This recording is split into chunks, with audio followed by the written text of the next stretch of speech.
صحیح بخاری حدیث نمبر 3۔ حضرت صلی اللہ علیہ وآلہ وسلم پر وحی کا ابتدائی دور اچھے سچے پاکیزہ خوابوں سے شروع ہوا۔ آپ خواب میں جو کچھ دیکھتے وہ صبح کی روشنی کی طرح صحیح اور سچا ثابت ہوتا۔ پھر من جانب قدرت آپ تنہائی پسند ہو گئے اور آپ نے غار حرا میں خلوت نشینی اختیار فرمائی اور کئی دن اور رات وہاں مسلسل عبادت اور یاد الہی و ذکر میں مشغول رہنے لگے۔ جب تک گھر آنے کو دل نہ چاہتا توشہ ہمراہ لیے ہوئے وہاں رہتے۔ توشہ ختم ہونے پر ہی اہلیہ محترمہ حضرت خدیجہ رضی اللہ تعالی عنہا کے پاس تشریف لاتے اور کچھ توشہ ہمراہ لے کر پھر وہاں جا کر خلوت گزین ہو جاتے۔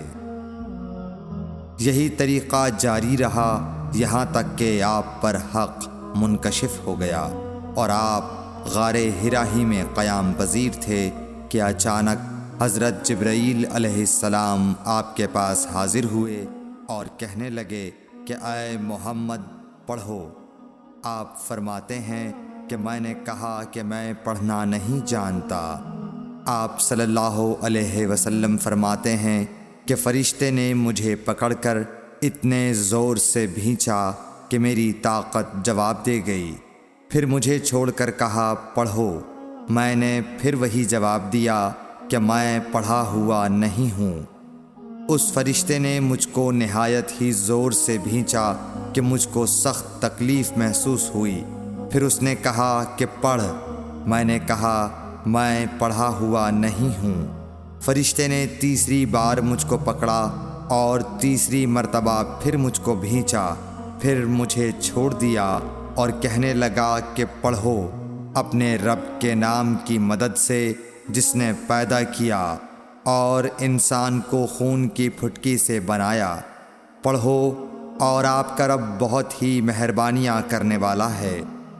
بس یہی آیتیں آپ حضرت جبرائیل علیہ السلام سے سن کر اس حال میں غار حرا سے واپس ہوئے کہ آپ کا دل اس انوکھے واقعے سے کانپ رہا تھا۔ آپ حضرت خدیجہ کے ہاں تشریف لائے اور فرمایا کہ مجھے کمبل اوڑھا دو، مجھے کمبل اوڑھا دو۔ لوگوں نے آپ کو کمبل اوڑھا دیا۔ جب آپ کا ڈر جاتا رہا تو آپ نے اپنی زوجہ محترمہ حضرت خدیجہ رضی اللہ تعالی عنہا کو تفصیل کے ساتھ یہ واقعہ سنایا اور فرمانے لگے کہ مجھ کو اب اپنی جان کا خوف ہو گیا ہے۔ آپ کی اہلیہ محترمہ حضرت خدیجہ رضی اللہ تعالی عنہا نے آپ کی ڈھارس بندھائی اور کہا کہ آپ کا خیال صحیح نہیں ہے۔ اللہ کی قسم آپ کو اللہ کبھی رسوا نہیں کرے گا۔ آپ تو اخلاق فاضلہ کے مالک ہیں۔ آپ تو کنبہ پرور ہیں، بے کسوں کا بوجھ اپنے سر پر رکھتے ہیں، مفلسوں کے لیے آپ کماتے ہیں، مہمان نوازی میں آپ بے مثال ہیں اور مشکل وقت میں آپ امر حق کا ساتھ دیتے ہیں۔ ایسے اوصاف حسنہ والا انسان یوں بے وقت ذلت و خواری کی موت نہیں پا سکتا۔ پھر مزید تسلی کے لیے حضرت خدیجہ رضی اللہ تعالی عنہا آپ کو ورقہ بن نوفل کے پاس لے گئیں جو ان کے چچا زاد بھائی تھے اور زمانہ جاہلیت میں نصرانی مذہب اختیار کر چکے تھے اور عبرانی زبان کے کاتب تھے۔ چنانچہ انجیل کو بھی حسب منشائے خداوندی عبرانی زبان میں لکھا کرتے تھے۔ انجیل سریانی زبان میں نازل ہوئی تھی، پھر اس کا ترجمہ عبرانی زبان میں ہوا۔ ورقہ اسی کو لکھتے تھے۔ وہ بہت بوڑھے ہو گئے تھے، یہاں تک کہ ان کی بینائی بھی رخصت ہو چکی تھی۔ حضرت خدیجہ رضی اللہ تعالی عنہا نے ان کے سامنے آپ کے حالات بیان کیے اور کہا کہ اے چچا زاد بھائی، اپنے بھتیجے محمد صلی اللہ علیہ وسلم کی زبانی ذرا ان کی کیفیت سن لیجئے۔ وہ بولے کہ بھتیجے آپ نے جو کچھ دیکھا ہے اس کی تفصیل سناؤ۔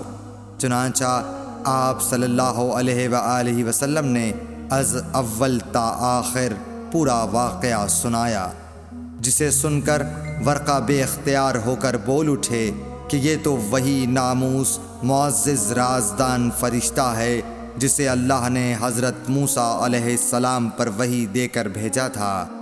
کاش میں آپ کے اس عہد نبوت کے شروع ہونے پر جواں عمر ہوتا، کاش میں اس وقت تک زندہ رہتا جب کہ آپ کی قوم آپ کو اس شہر سے نکال دے گی۔ رسول کریم صلی اللہ علیہ وآلہ وسلم نے یہ سن کر تعجب سے پوچھا کہ کیا وہ لوگ مجھ کو نکال دیں گے، حالانکہ میں تو ان میں صادق و امین و مقبول ہوں۔ ورقہ بولا، ہاں یہ سب کچھ سچ ہے، مگر جو شخص بھی آپ کی طرح امر حق لے کر آیا لوگ اس کے دشمن ہی ہو گئے ہیں۔ اگر مجھے آپ کی نبوت کا وہ زمانہ مل جائے تو میں آپ کی پوری مدد کروں گا، مگر ورقہ کچھ دنوں کے بعد انتقال کر گئے، پھر کچھ عرصے تک وحی کی آمد موقوف رہی۔